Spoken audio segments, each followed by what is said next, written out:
There's a story that floats around in the world of psychology and pop culture. During World War II, a group of men volunteered to participate in a military study on starvation.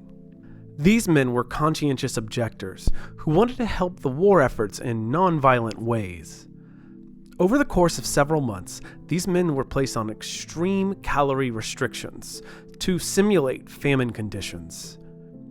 And their mental and emotional states were meticulously documented and observed. As the study dragged on, something strange started to happen.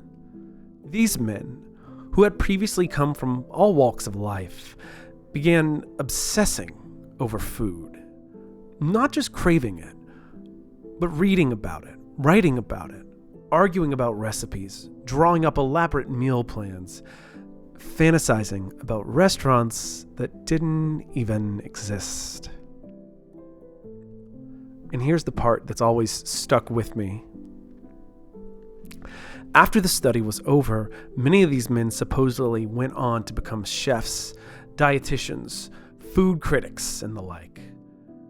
Not because they had come into some hidden passion for cuisine, but because deprivation restructured their inner world in a profound way. Hunger didn't change what they felt. It changed who they became. That story has been told in college lectures, blog posts, therapy offices, and it feels like it should be true, but it isn't. At least not that last part. The obsession with food during that study was very real and well documented in the 1944 Minnesota starvation experiment. Look it up. But the idea that they all became chefs afterwards, sorry everyone, it's just a myth. Still, something lingers about that story, doesn't it?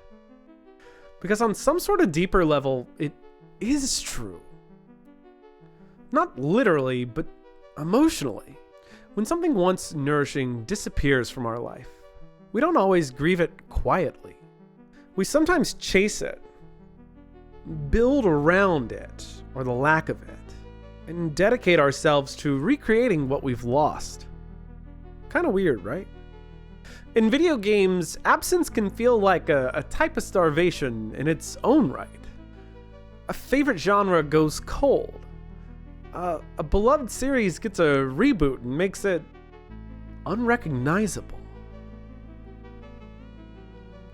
And we're left with a kind of emotional gnawing that we're not sure if it's nostalgia or grief or something deeper. But sometimes that hunger becomes a spark. Sometimes the absence of something is exactly what we need for something new to grow. So come with me as we look at how the tides of deprivation and abundance in video games ebb and flow. I promise, it'll be a good ride. Come on. I'm gonna be a psychology nerd for a minute. Are you cool with that? Can I be a psychology nerd? Hope you won't judge me. Feel free to judge me. Whenever we're deprived of something, whether it's a need or a deep want, no matter what that thing is, our brain doesn't just passively take note.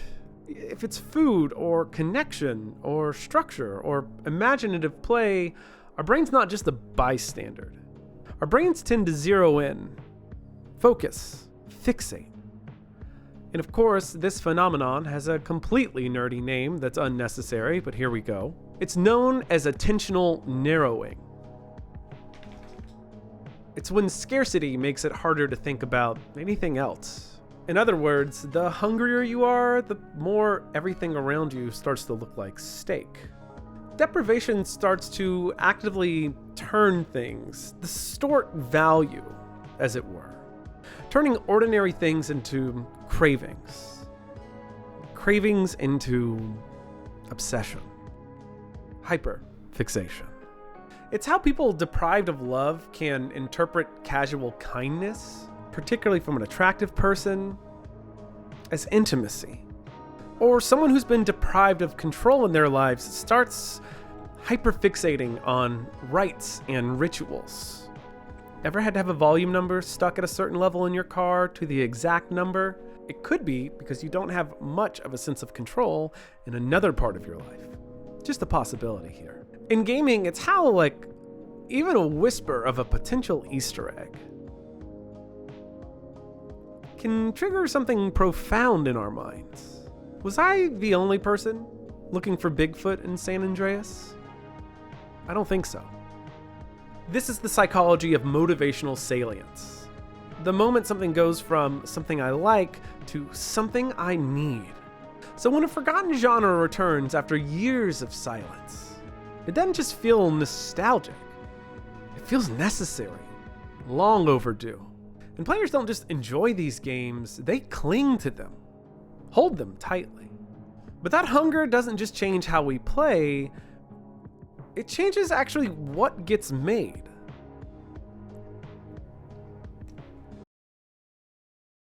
In the late 2000s and early 2010s, survival horror fans entered a famine of sorts. I remember it well. Silent Hill had lost its way, long removed from the loving hands of Team Silent. Resident Evil leaned into muscle flexing and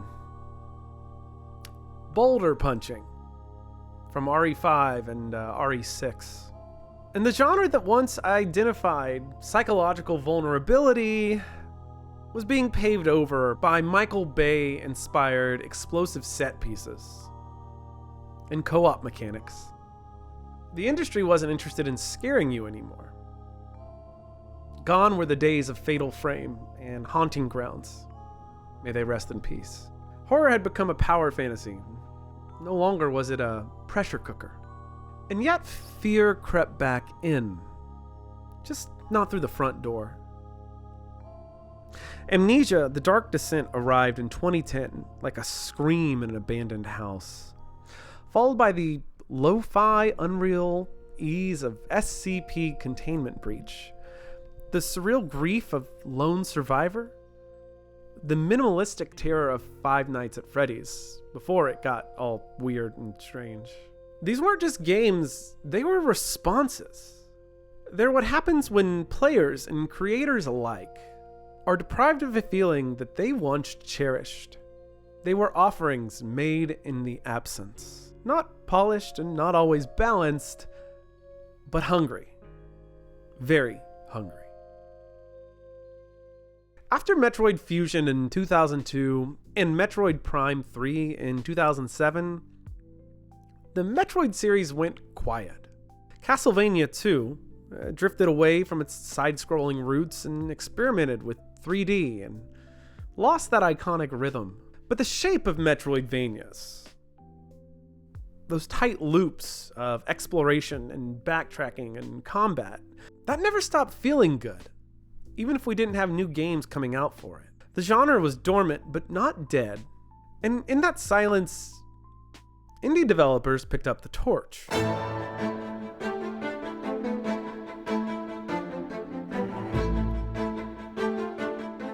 Hollow Knight didn't just echo Super Metroid, it deepened it, widened it. It offered quiet loneliness, buried grief, and an elegant sense of scale. Games like Axiom Verge or Ender Lilies or Ori and the Blind Forest weren't just revivals, they were acts of preservation. Games made not just for profit, but because someone couldn't bear this feeling to disappear. The deprivation gave them meaning. The absence made it sacred. At some point, someone in a boardroom decided turn-based RPGs were overplayed, outdated, too slow, too niche, too cinematic, not cinematic enough. And for a while, it looked like the classic JRPG was gonna go by the wayside. Specifically, the JRPG turn-based combat, the chess match of sequencing attacks, and spells, and strategy. Looked like it was headed for extinction. Studios moved forward with real-time hybrids. Square Enix experimented in the worst ways. Western RPGs pivoted even further into action, and a whole generation of players quietly mourned. We quietly mourned a form of play that once felt like home. But then Chained Echoes happened.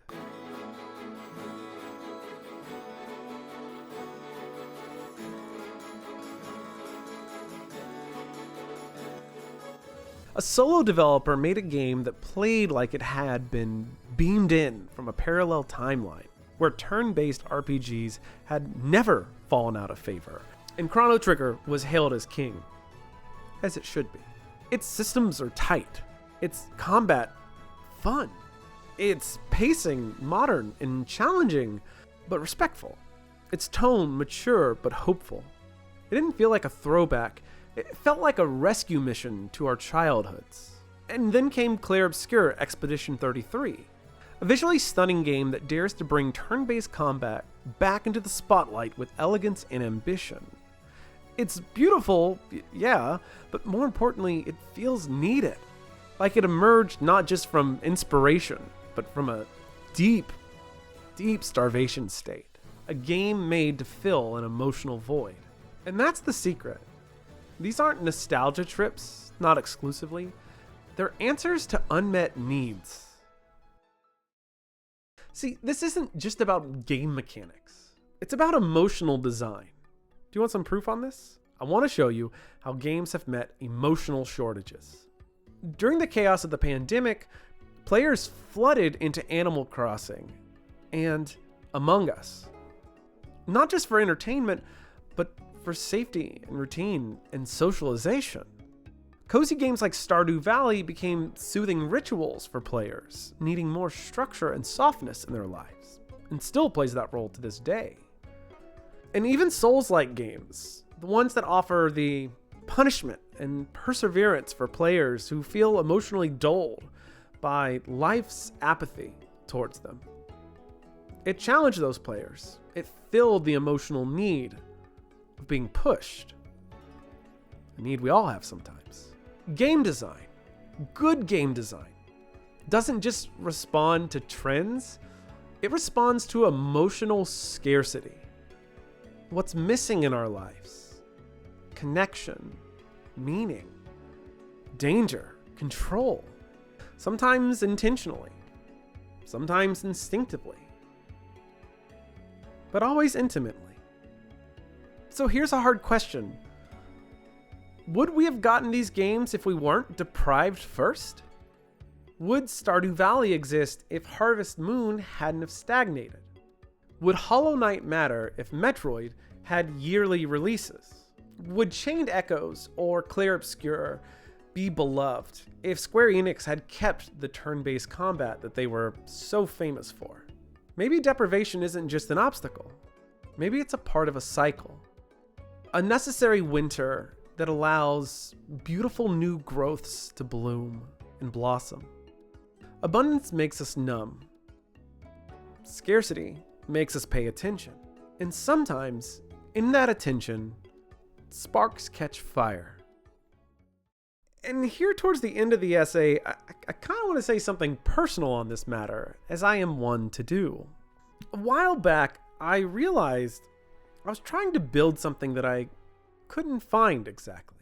This YouTube channel, Therapist Plus Gamer, wasn't exactly a business plan. Far from it. It was ultimately a coping mechanism and survival strategy. I'd recently broken up with my previous therapist, who had been so helpful and so supportive. And this left me with nowhere to process all the dumb and stupid and silly things that go inside my head. All those little parts of me that are often in deep conflict. And I found myself with a desperate need to reconcile some parts of me that just weren't clicking together. My personal side and my professional side, they're at odds with each other. You see, in therapy spaces, I find myself in a different boat than my peers. I often feel too online, too invested in video games, too much speaking like this guy. Bit shocked, but friend, It's a relief and a pleasure to make your acquaintance.